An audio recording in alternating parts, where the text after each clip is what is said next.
This week on Dig Me Out. I think that is it, but that's what he wrote? That's what he wrote. Oh my lord.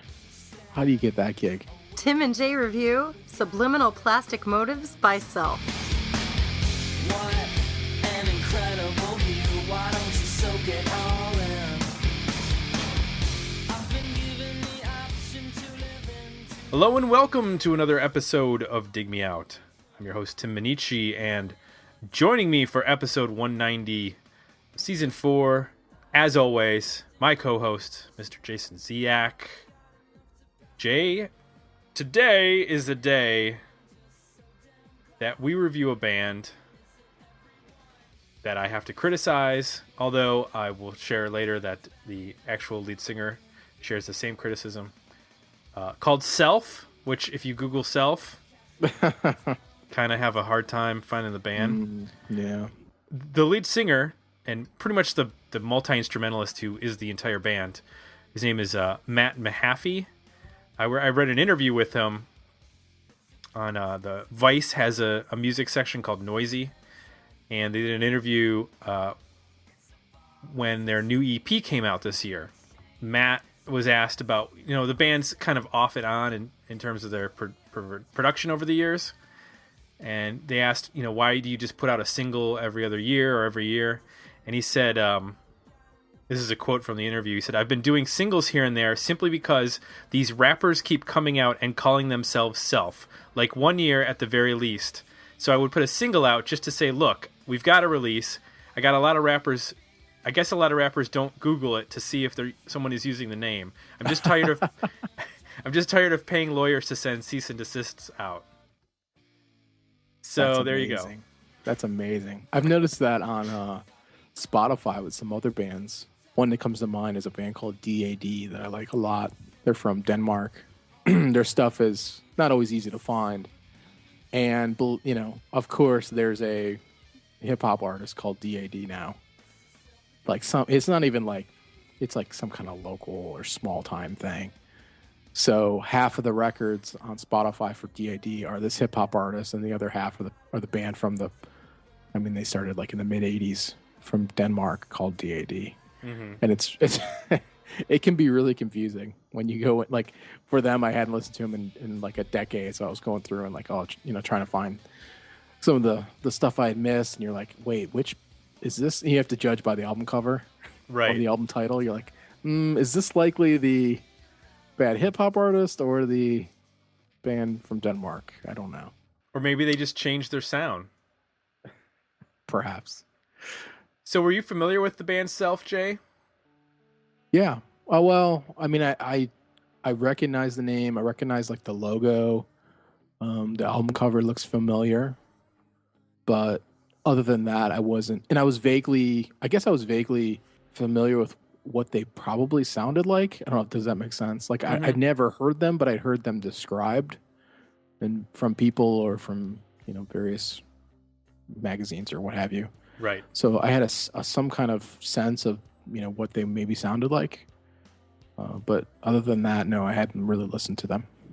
I'm in sort of the same boat. I had recognized the name, and I know I had seen like album covers, but I couldn't tell you a song. Now, when I heard the song Canon from this album that we're going to review, which is called Subliminal Plastic Motives, I went, oh, this sounds really familiar. So I might have heard that single or seen the video maybe, if it was on MTV, but I couldn't tell you if I had heard that before. I wouldn't have been able to say, oh, that's Self. I would have just guessed it was some alternative rock song from the 90s that I couldn't place.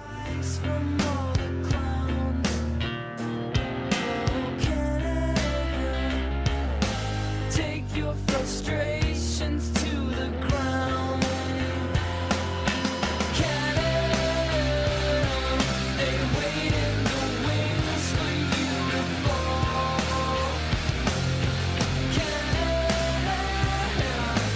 Can't you make dust of them all?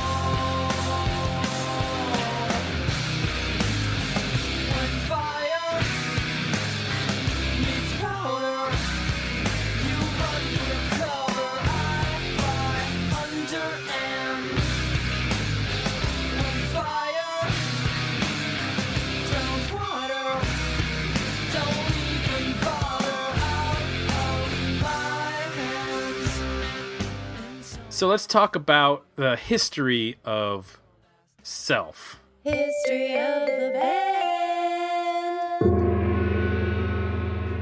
So Self began with founders Matt and Mike Mahaffey, brothers, in Murfreesboro, Tennessee.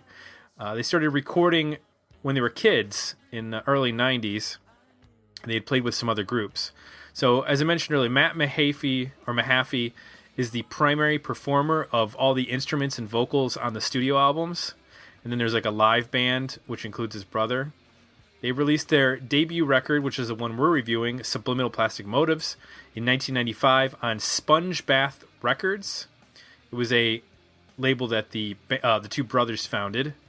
At the time, it was Matt on vocals and guitar, Mike on lead guitar, Tim Nobles on bass, Chris James on keyboards and samplers, and Jason Rawlings on drums.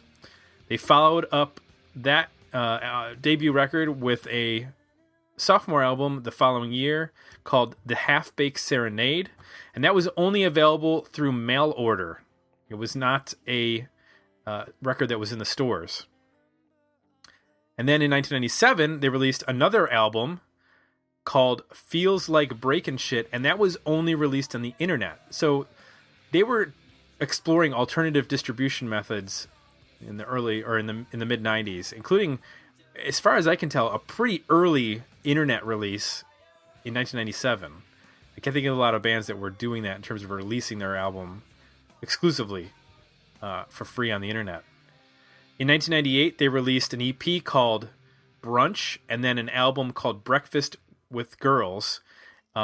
Both were released on Sponge Bath, and then they were co-released by DreamWorks Records. In 2000, they released the album Gizmodery, which is a album created entirely with children's toy instruments. Now, I was interested, Jay, as a side note, to check out what that record sounded like. So I'm like, oh, this has got to sound bizarre, just playing children's instruments. But they actually put distortion on things and twisted them, and it's kind of cool sounding. If anybody wants to check out the record, I would suggest checking out. They do a cover of the Doobie Brothers' "What a Fool Believes," and it's pretty. I mean, it's. I'm not going to give away my feelings on the band, but it's a pretty interesting cover. I'll just put it that way. And then they released in 2000 two additional internet-only albums. One called Self Goes Shopping, and then the other one called Self-A-Fornia, like California, or Self-A-Fornia. And then it was a 5-year break. And in 2005, they released another new album on the internet for free called Porno, Mint, and Grime, which were demos recorded between 2001 and 2004. In 2000, they were going to put out an album called Ornament and Crime for DreamWorks, but when DreamWorks was acquired by Universal Music, the album was shelved. The following year, in 2005, Matt's brother Mike passed away in his sleep in May of that year, and the band went on hiatus until 2010, when there was a single released, and then also in 2011. And then in July of 2014, they released a six-song EP, Super Fake Nice. And that has been the most recent release. And then, so the reason why I picked them was because a few people had mentioned about the band, you should check out Self, and I'd put it on the list of possible things that we would get to over the years. And I happened to turn on Jimmy Kimmel, because I record whenever there's a band on that I'm interested in, and I saw that Self was listed, and I was like, huh. So I recorded that episode, and I was like, oh, they have a new episode, they have a new release out. So It was the hip hop group. no, it was not. It was the it was the actual band. Oh, that's because they protected their copyright. They did protect their copyright. So two interesting things to note. So I mentioned that Matt Mahaffey is basically the entire band in terms of songwriting and in the studio. He has a pretty big career as a producer for rock bands and such, but also He writes the music for children's television shows. So if you've ever seen, say, Henry Hugglemonster, I don't know if you're familiar with that, Jay. Yep. He writes all the music for that. No kidding. Yeah, and he goes into in the Vice interview at the Noisy site. He goes into depth how that's written, and it's pretty interesting. That he'll basically be sent to 2 11-minute episodes because they do them like 2 at a time per half hour, and they'll say here's the episodes, we need music tomorrow, and he will Skype with the people who create the show, and he lives in Tennessee, and he works his home studio. And he'll work for like 15 hours straight and write all the music and then send it in. And, 2 months later, that episode airs. Wow. So, and then he also wrote the jingle for Expedia.com. How's that go? I think it's like Expedia.com. Is that how it goes? I think that is it, but that's what he wrote? That's what he wrote. Oh, my Lord. How do you get that gig? Well, that's like 5 notes. It is, but he's done a lot of production work, so I guess. Yeah. And I'm sure that me mentioning Speedy and Henry Hugglemonster are probably just the tip of the iceberg in terms of his production work. So we did get some Facebook feedback on this record. Adam Rogan says, great timing since they just released a new EP. Believe it or not, Adam, we noticed. That's why we got to this. This is one of my very favorite 90s albums. It kind of sounds like a mix of Weezer and Beck. Cannon and Solo both got decent amounts of radio play here. Very catchy songs with great production. And then Joey Haney says, great band, and yes, that new EP is amazing. So I want to mention, of course, if you want to request an album for us to review, visit request a review page at digmeoutpodcast.com. Jay, let's talk about Subliminal Plastic Motives. We were both familiar with the logo and the name, but not the actual music. Yeah. So let's talk about what we liked and what we did not like about this record. I'm going to start because I have a couple notes, and I want to see if you're in the same ballpark as I am. Light it up. Okay. So what I liked, I really like what Matt does as a producer. I think this is a pretty special record in terms of its production.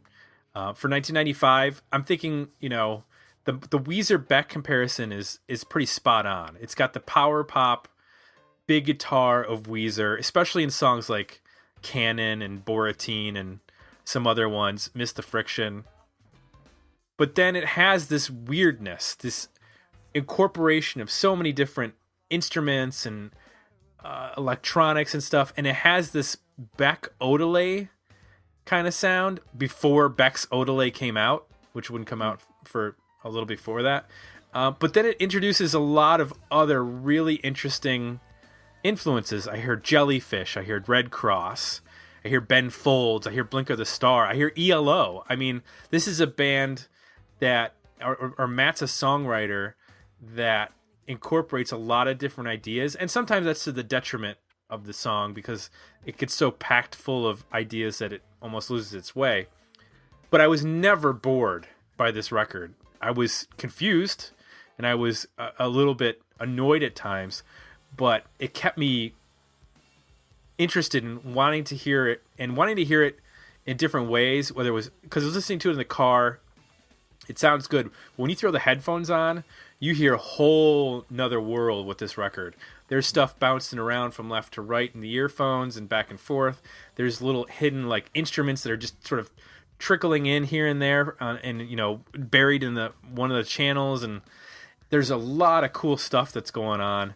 But at the core of it is a lot of really good songwriting in terms of hooks, layered harmonies, vocals that are on that line of sometimes being witty and funny and sometimes crossing over in a little cringeworthy as a little bit that's a little weird and annoying.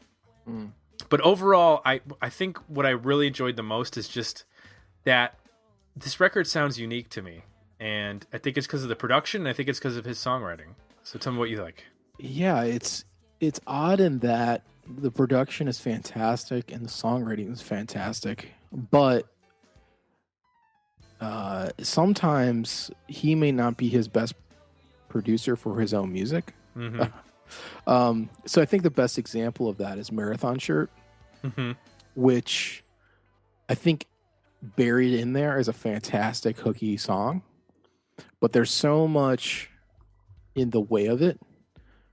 That's a song that's got, I'll just describe it from bottom up. It's this very strange sub bass sound. I guess maybe like you would use on a hip hop song. I don't know if it's keyboard or fretless bass or how they make it, but it's a very, very low bass sound, piccolo snare, and then it's got all of this extra percussion mixed in. Like, I don't know what it is, but I don't know if it's bottles or what the hell it is, or some kind of, I don't know what, but all this other percussion mixed in, and it's very loud in the mix.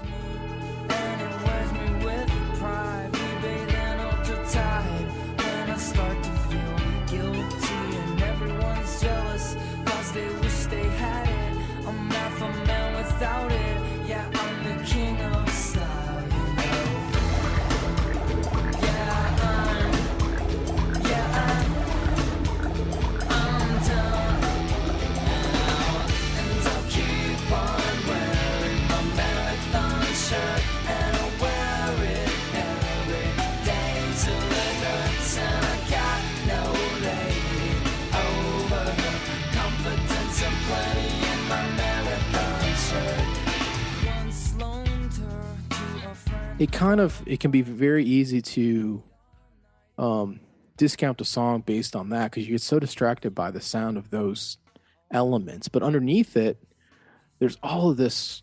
There's a great hook. They keep on wearing my marathon shirt. There's a good chord progression and a good melody, and the delivery is really good vocally, and there's this really cool like weird piano lines mixed in there, and these weird jazzy breaks. But I find in that song in particular, as an example, I just find that there's a little too much distracting from the point of the song, getting in the way. It's a little bit of maybe the production side of him taking over, and forgetting the song part.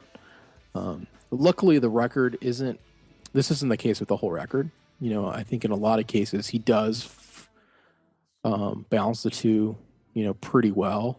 There are some songs that are pretty stripped down. Like I think "Miss the Friction" is one that's pretty simple. It's almost like has a Cheap Trick kind of vibe to it.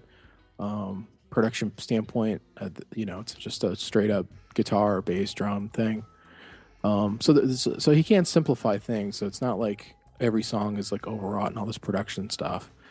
I think my favorite points in the record are when he is able to marry the two together so that he can have kind of this power pop song that has these very interesting breaks of either piano or keyboard or drum machine or vocal harmony, and just kind of put his own stamp on things. So a song like Borateen is a great example of that. Sophomore Jinx is a good example of that.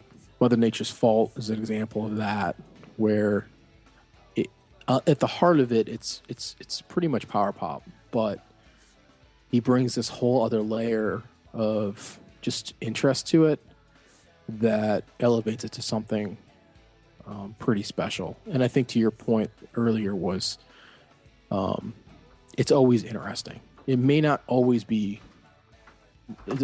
float my boat or be my thing, but I'm always intrigued to keep listening to the song and pull back the layers and see what's going to happen. Even on some of the songs that are a little longer, like Sophomore Jinx is like over 5 minutes long. Yeah. And for the most part, it's pretty interesting for the whole 5 minutes,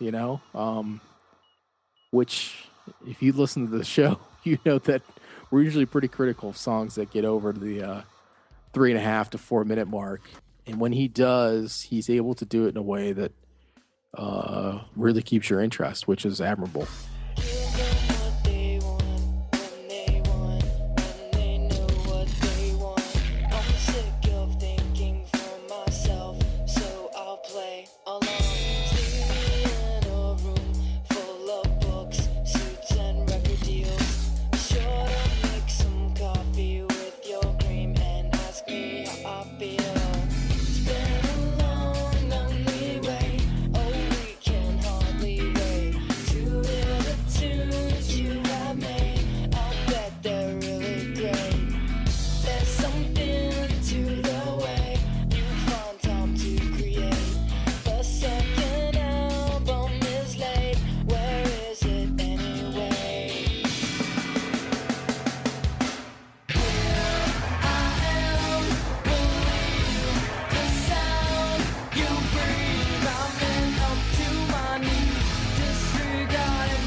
Yeah, and I think that what I heard with Marathon Shirt was his take on almost trip hop.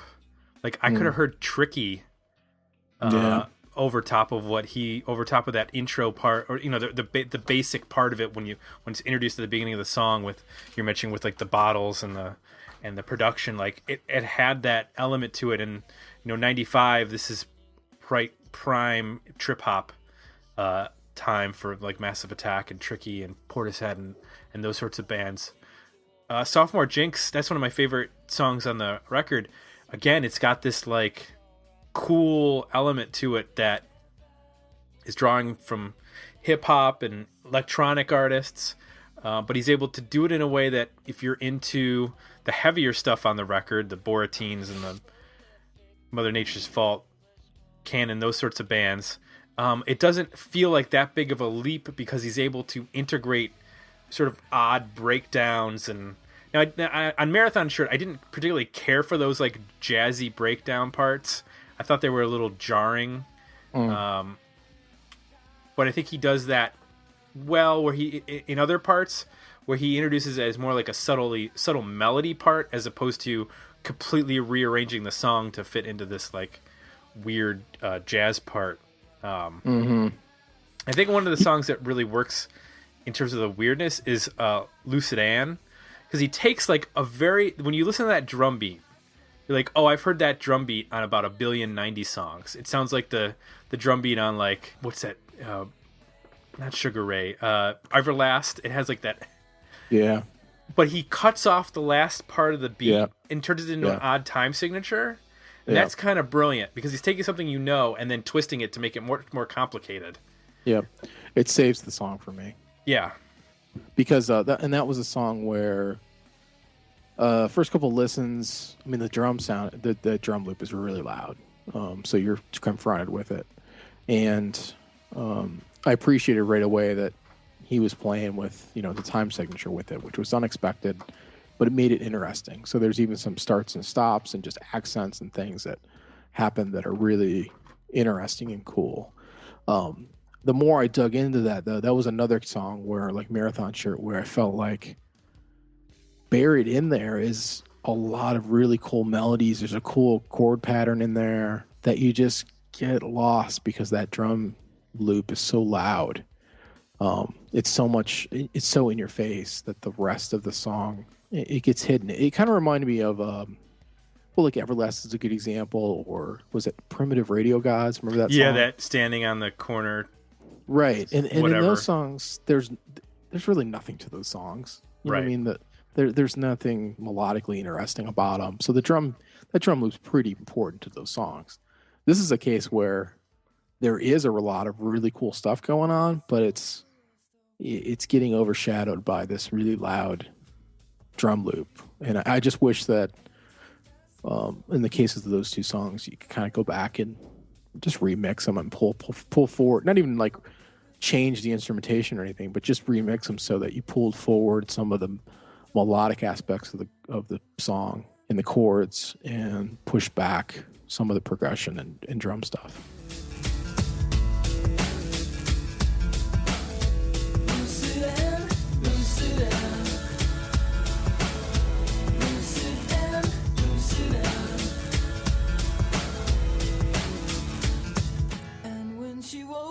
From the day before, no recollection of events which took place somewhere, laughing only at the lines that now traced her eyes, looking backwards through the glass. I think I missed the point, man. I think I missed the point. Lucid Anne, Lucid Anne. Well, I know that they re-released this record. It had been out of print for a long time, and Big Fat Possum Records put out a vinyl reissue this year. And he talked about in the interview not being happy with the original sound of the record, and they went back and remastered. So I don't know if we're hearing the original and I don't know if they did any remixing in terms of how stuff was mixed. But I imagine there's some of these songs sound a little bit different, having gone through a remaster and possible remix for the vinyl release. Sure. In terms of what didn't work, I want to point out one particular song, which is Big Important Nothing. Because I think that when he's incorporating elements of hip-hop and electronic music in the music, it works. But when I think he actually tries to start rapping, yeah, that's where I kind of draw the line. Yeah. And that's where the Solo song is that he another does it. example too. Yeah. Although it didn't bother me as much on Solo, because it kind of reminded me of like... More of like a Weezer delivery or yeah. I was trying to think of the right comparison. Or Not a Surf. Those sorts of bands. But utilizing that sort of spoken... It didn't sound as much of like trying to emulate hip hop as Big Important Nothing did. What are your feelings on those songs? I agree. It made me think of a lot of really personally annoying bands from the 90s where there seemed to be this, I don't know, rush of alternative rap stuff. Like I'm thinking of like Fun Loving Criminals. Mm-hmm. It's like Nauseating, Everlast, and just all that like white alternative rap stuff that it reminded me of those types of bands, and I didn't particularly like that memory. No, I curled up in a ball in the corner. It sounds very inauthentic. And I just felt like the middle of not even the middle. So songs 4 through 6. Mm-hmm. It started with Solo and just that hip hop feel, both from the delivery but also the production, introducing that sub bass sound and that piccolo snare and stuff. It started to make me confused on what this band was about, because when it starts off, I was really shocked at how heavy it is. The guitar in Borateen is like monstrous. I mean, it's really crunchy and really heavy. And they do a lot of minor stuff, in those heavy chords in some of the songs. So I had no idea this band was going to be that heavy. And then we get to this stretch of songs in the middle there, and I'm like, okay, are they like soul coughing, or like what is going on here? Like with this this weird hip hop jazzy thing going on. And then they bust out of it, Cannon comes back and it sounds like Nirvana, and Miss the Friction sounds like Cheap Trick. And I'm like, okay, this is the band that the album started with. And then for the most part, the end of the record is pretty cohesive in that sound. And then you get to Big Important Nothing and you're back to the jazzy piano hip hop thing. And like, what in the hell? So there's these little moments where they definitely show a different side of themselves. It's a little bit confusing to me, and I'll give them credit that they kept my interest through it, because a lot of bands that would make that shift, I would just skip the song. I didn't go that far. I definitely wanted to hear, just because I at that point had been trained to know that, okay, this song might start off this way, but in half a second it could shift on a dime and be something totally different. So I'm gonna hang tight here and see what happens. And even within those tunes, there's some nice moments, and we can kind of save it, but they're definitely a little bit, a little bit of an identity crisis going on there with a couple of tunes. I really feel like, I'm not going to say that this album has a weird thing going on where it's because of the production, it doesn't sound dated, but because of the production, it sounds dated. Like, you know what I mean? Like, it sounds crisp and clean, and like it's not a tin can from the early 90s, shoegaze sound, and it's not like overly this or overly that.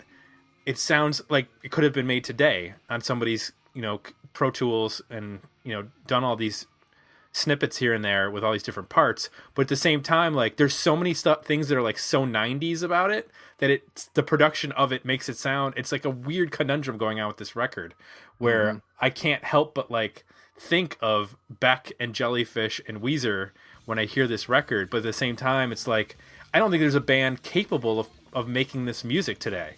Like, this is so diverse and so challenging and so difficult, but also other than Beck, nobody would attempt to make something this varied in its styles and colors and Yeah, whatnot. no, it's very ambitious. And you Yeah. would think with the technology we have and the accessibility of it now that there'd be a billion artists that sound like this. You know what I mean? Just do it yourself. Just spending all day in their home studio, chopping things up and playing with different sounds and doing all kinds of crazy stuff. But it's not really happening. It's like it's almost the opposite. Like everybody just goes for, I don't know, pretty straightforward but overproduced music now, and it's interesting. I mean, he's way ahead of his time. I would say that.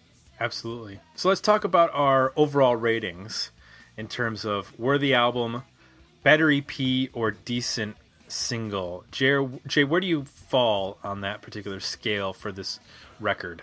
I think it's a worthy album. I mean, even though there's some missteps here, there's, to my count, 3 to 4. Even those missteps are not complete disasters. They're still worth a listen. And at that point, you're still got 8 songs or so that are really solid. And it's a record that keeps getting better and more interesting the more you listen to it. So I definitely think it's something you want to listen to in the entirety, from start to finish. When you listen to it, and it holds together as a true, I think, full length record.